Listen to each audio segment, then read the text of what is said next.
मुस्तफ़ा कमाल साहब ने एक कमाल प्रेस कॉन्फ्रेंस की। उसके अंदर उन्होंने अल्ताफ़ हुसैन जो MQM के बानी गर्दाने जाते हैं उनके बारे में बात की। अल्ताफ़ हुसैन का रिकॉर्ड सबके सामने है, क्रिमिनल हैं, कन्विक्शंस हुई हैं, पाकिस्तान की रियासत के ऊपर हमले में मुलव्वस हैं और बहुत सारे उनके लंबे हैं मामलात हैं। लेकिन जो ज़ुबान इस्तेमाल की गई वो काफ़ी लोगों को उस पर हैरानी हुई। तो अरशद वोहरा साहब हमारे साथ मौजूद हैं और वो उनसे हम पूछेंगे, MQM के सीनियर रहनुमा है, कि ये मामला क्यों हुआ। लेकिन अरशद साहब, आपका शुक्रिया अदा करते हुए इस मामले पे जाने से पहले अभी मैं बात कर रहा था पाकिस्तान तहरीक इंसाफ KPK के जो नुमाइंदे हैं, शफी जान साहब वज़ीर इत्तलात के तौर पर ही काम करते हैं, अगरचे मुशीर हैं, वो कह रहे थे कि हमने पंजाब फ़तह कर लिया है और अब हम कराची और हैदराबाद की तरफ आ रहे हैं और वहाँ पे आके हम सुहेल आफरीदी को लॉन्च करेंगे और लोग यही समझेंगे कि जैसे कराची और हैदराबाद और बाकी सिंध PTI का है। तो मैं जानना चाहूँगा कि MQM की चूँकि बड़ी प्रेजेंस है सिंध में, तो आपका रद्द-ए-अमल क्या है इस बयान के हवाले से? बिस्मिल्लाहिर्रहमानिर्रहीम। देखें तरत भाई, एक तो ये क्या नाम बताया आपने, जान समथिंग, शफी जान जी, शफी जान, ये जो है, हाँ, ये खुद कोई एक नई मेरे ख्याल से कहीं से लॉन्च हुए हैं, वरना इससे पहले तो कभी हमने तो इनका नाम भी नहीं सुना था।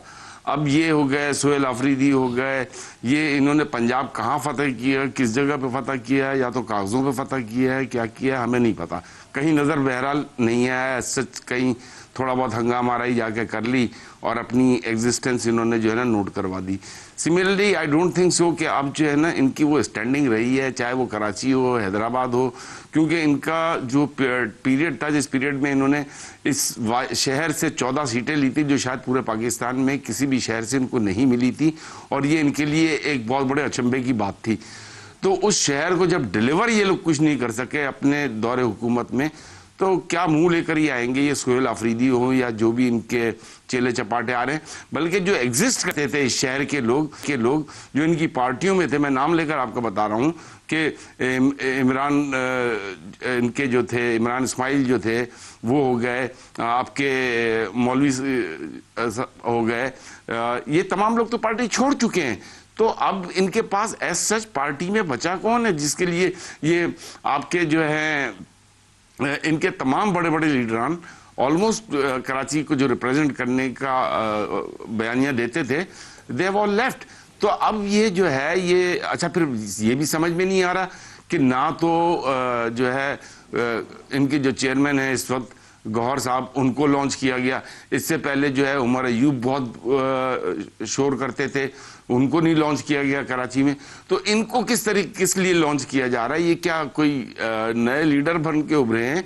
पहले ही अपने सूबे में अपने आप को स्टेबल कर लें, अपने सूबे में अपनी परफॉर्मेंस दिखा दें। जहां पर इस वक्त जो है भारतीय एजेंटों की दहशतगर्दी जो है वो उरूज पर है, वहाँ तो अपनी मैनेजमेंट ये सही दिखा दें।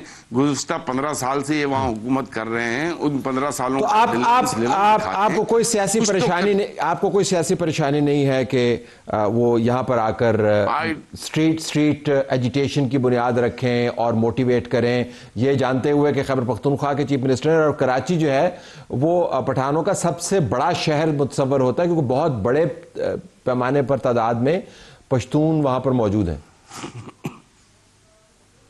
देखिए, मैं समझता हूँ कि अब कराची की आवाम जो है ना खुद इनकी पिटाई करेगी अगर ये यहाँ आके इन्होंने कुछ गड़बड़ करने की कोशिश की तो। आज देखें, मुत्तहदा कौमी मूवमेंट जो है, I mean time has proven, गुज़िश्ता जब से मुत्तहदा कौमी मूवमेंट वजूद में आई है उसके बाद से लेके आज तक टाइम हैज़ प्रूवन कि इस शहर को जब भी डिलीवरेंस का लेवल मेजर किया गया है तो इट इज़ ओनली MQM जिसने डिलीवर किया है। उसके अलावा किसी ने शहर की ना तो ओनरशिप ली है ना डिलीवर की है। तो ये तो एक चीज़ बिल्कुल क्लियर है, क्लियर एज क्रिस्टल, कि MQM ही डिलीवर कर सकती है। इसी वजह से आपके 2024 के इलेक्शन में जो है वो MQM को मैक्सिमम सीट्स भी मिली हैं, यहाँ से, इस शहर से भी मिली हैं, हैदराबाद से भी मिली हैं। हालांकि इस शहर के कई टुकड़े कर दिए गए, 7 ज़िलों में इस शहर को तकसीम कर दिया गया, लेकिन उसके बावजूद जो है MQM की एग्जिस्टेंस अल्हम्दुलिल्लाह यहाँ पर है और MQM एग्जिस्ट करती रहेगी और MQM ने ही डिलीवर करना है इस शहर को।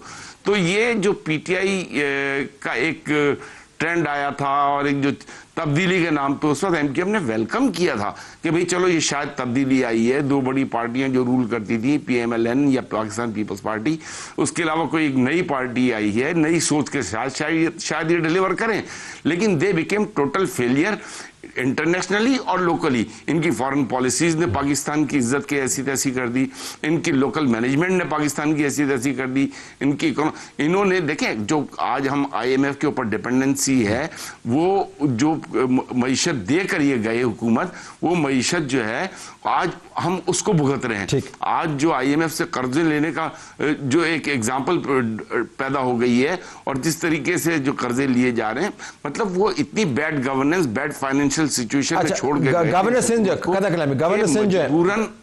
سندھ جو ہے کامران ٹیسوری صاحب، ان سے ایک بیان منسوب ہے کہ پی ٹی آئی کے ساتھ وہی رویہ اختیار کیا جائے جو ایم کیو ایم کے ساتھ کیا گیا تھا. اس ایم کیو ایم کی بات کر رہے ہیں جو پہلے کسی زمانے میں تھی.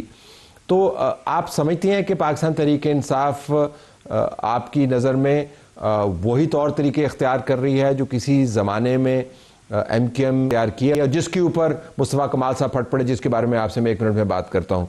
تو آپ کیونکہ اس پوزیشن میں ہے نا موازنہ کرنے کی.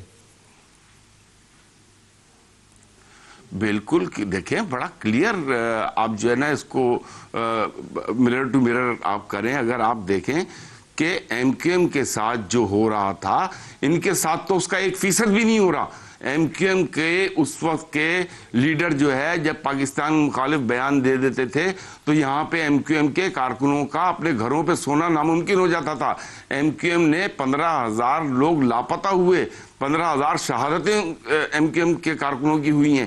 یہ سارا کچھ جو ہے لیڈرشپ پہ اوپر ڈیپینڈ کرتا ہے.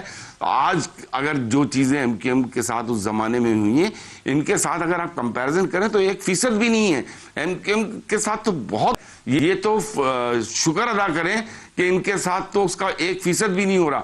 ورنہ تو ایم کیو ایم نے تو یہ بھی فیس کیا ہے کہ ایم کیو ایم کراچی کے شہر میں علاقوں میں جو ہے چاروں طرف سے راتوں کو محلوں کو گھیر کر جو ہے مسجد میں جمع کر کے شناخت ہوتی تھی. ان کا تو یہ تو اللہ کا شکر ادا کریں ان کے ساتھ اس کا 1% بھی نہیں ہو رہا. حالانکہ ان کے ساتھ وہی ہونا چاہیے جو ایم کیو ایم کے ساتھ ہوا تھا، اس سے بدتر ہونا چاہیے، کیونکہ یہ تو کھلے عام باتیں کر رہے ہیں. ایم کیو ایم کے کسی کارکن نے یہ باتیں نہیں کی تھی، لیکن ان کے تو کارکنان بھی اور ان کے تو میکسیمم نمبر آف لیڈرز بھی یہی باتیں کر رہے ہیں. میں یہ سمجھتا ہوں ان کے ساتھ اس سے برا حشر ہونا چاہیے. مصطفیٰ کمال کو اتنا غصہ کیوں ہے الطاف حسین کے اوپر؟ ایسی زبان کیوں استعمال کی؟ دیکھیں، مصطفیٰ کمال نے یہ پریس کانفرنس جو کی ہے، میں سمجھتا ہوں کہ مصطفیٰ بھائی نے اس سے پہلے بھی کئی دفعہ اسی سبجیکٹ پہ پریس کانفرنس بھی کی ہے، میڈیا بریفنگ بھی دی ہے. تو وہ ان کا ایک اینگر ہے، اور وہ اینگر ظاہر سی بات ہے کہ ابھی شمائلہ بھابی کی جو میت آئی ہے، اور وہ پھر ظاہر سی بات ہے کہ وہ شمائلہ باجی کی اپنی ایک خدمات تھیں. شی واز اے کارکن of the party and she herself was an M P A. تو وہ جو ہے ان کو جو ہے وہ ظاہر ہے مصطفیٰ بھائی ایموشنل ہو جاتے ہیں، اور ان کو جو ہے یہ جب باڈی آئی ہے اور پھر اس کے بعد جب ان کی تدفین کی گئی ہے تو وہ ظاہر ہے اپنے جذبات پر قابو نہیں پا سکے. اور وہ جو باتیں انہوں نے کہی ہیں، یہ کوئی نئی بات نہیں کی. انہوں نے اس سے پہلے یہ بارہا یہ باتیں کر چکے ہیں، اسی سبجیکٹ پہ بارہا یہ چیزوں کو ڈکلیئر کر چکے ہیں. ارشد وارث صاحب بہت شکریہ. آپ نے ہمیں ناظرین ایم کیو ایم کے سینئر لیڈر ارشد وارث صاحب ہم سے بات کر رہے تھے. اب ہم ذرا ٹویٹ کی طرف چلتے ہیں. قومی اسمبلی سیکریٹریٹ نے تمام ایم این اے سے سفری واؤچرز کی استعمال کی مکمل تفصیلات طلب کر لی ہیں.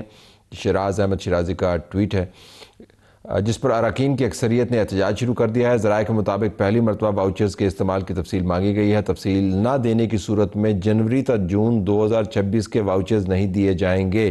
اراکین معاملہ اسپیکر سردار ایاز صادق کے سامنے اٹھانے کا ارادہ رکھتے ہیں. کوئی حرج نہیں ہونا چاہیے کہ اگر آپ سے تفصیل مانگ لی ہے، ایک تو قوم کا پیسہ ہے، ٹیکس کا پیسہ ہے اور آپ کے پریویلیجز سر آنکھوں پر، لیکن اگر ٹرانسپیرنسی اس کے اوپر آ جائے تو حرج نہیں ہے. احتجاج کے بجائے اگر آپ معلومات فراہم کر دیں تو زیادہ بہتر ہے. اور یہ باقاعدہ سرکولر جو جاری کیا گیا ہے اس کی تصویر بھی آپ کے سامنے ہے.